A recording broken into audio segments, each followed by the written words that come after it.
Capitol Hill Jazz Jam is a weekly jam session for jazz musicians. Jazz Jam Session is one of the oldest traditions in the jazz music tradition. Looking at a genre of music that is set, I would like to say, in the fields. I come from the country, I guess you could say. And you know, you get out of the field and somebody would have a washboard, somebody else would have a banjo, someone else would have a horn they fashioned, and they would get together and they would collaborate. Many of them may not have been able to read music, some may have been educated, and they got together and they were able to play. And then those people who may have been interested in doing music would then come and they'd be allowed to sit in. And their strengths within weaknesses were made stronger, and they were able to learn a little bit more from some of the seasoned players. As years have progressed and technology has advanced and education has gone forward, we've been able to keep that same concept and make players stronger, ideas stronger, even more sound through the Jazz Jam configuration. And it's been that way throughout the country, now throughout the world.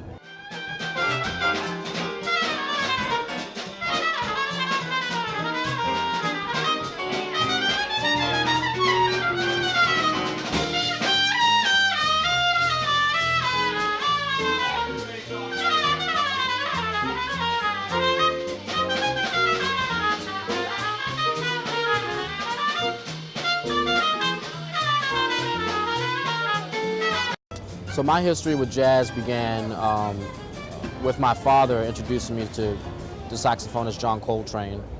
And he would play John Coltrane's Giant Steps and My Favorite Things tapes in his car as we would ride around. So before I even started playing the saxophone, I was listening to John Coltrane, and I could recite his solos. And then I started taking lessons at an after-school program called the Sitar Center for the Arts over in Adams Morgan, which was provided free lessons for children in the neighborhood. Now I know just where I'm going, no more, not a fear. I found my way. Come on in with me. Love came just in time. I found you just in time. You changed my lonely life. That lovely day. You changed my lonely life.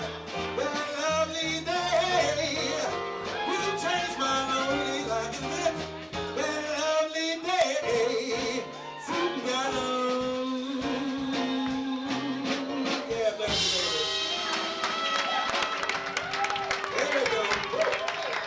I played the piano since I was 3 years old, and I sing as well. I'm a vocalist, and I've sang ever since I could talk, I believe.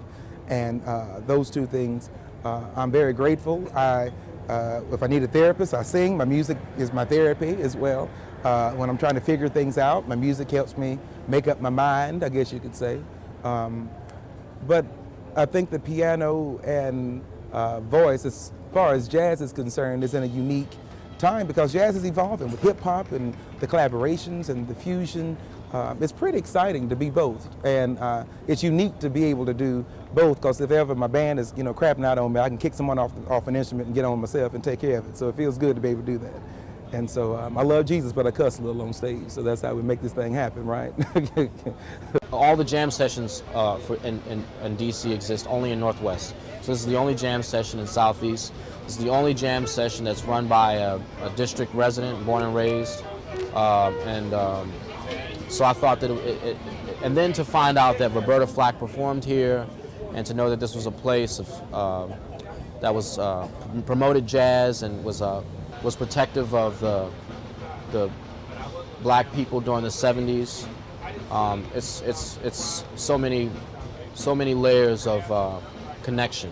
Not to mention many of the other musicians that I've played with and other people I've talked to have all frequented this place, so they all know it. Not to mention Roberta Flack's ex-husband I play regularly with, Steve Novosel. He's a famous jazz bass player. So it's so many connections, it's crazy.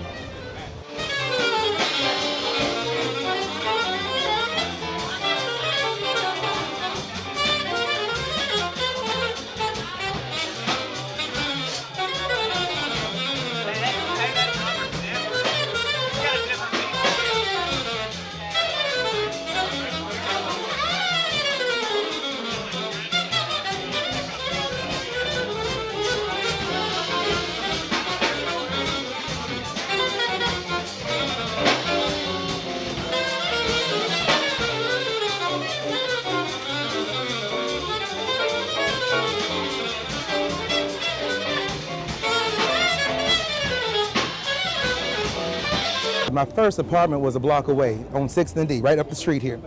And the first drink I got in Washington, D.C. was here at Mr. Henry's, downstairs.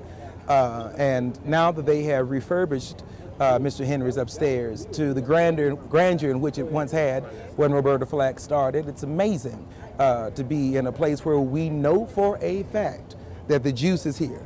You know, Roberta Flack, so many other great people have come through here. It's an honor, it's a privilege to be able to carry on that tradition here at Mr. Henry's. And I do hope that this is a tradition that will go on for 50 years to go. Next year they'll celebrate 50 years. So we're hoping maybe in another 50 years I can swing back through, me and my grandchildren and great-grandchildren or so in my walker, and get up there and sing for a 100-year anniversary. You never know. So it's a wonderful opportunity. I'm glad to be a part of it.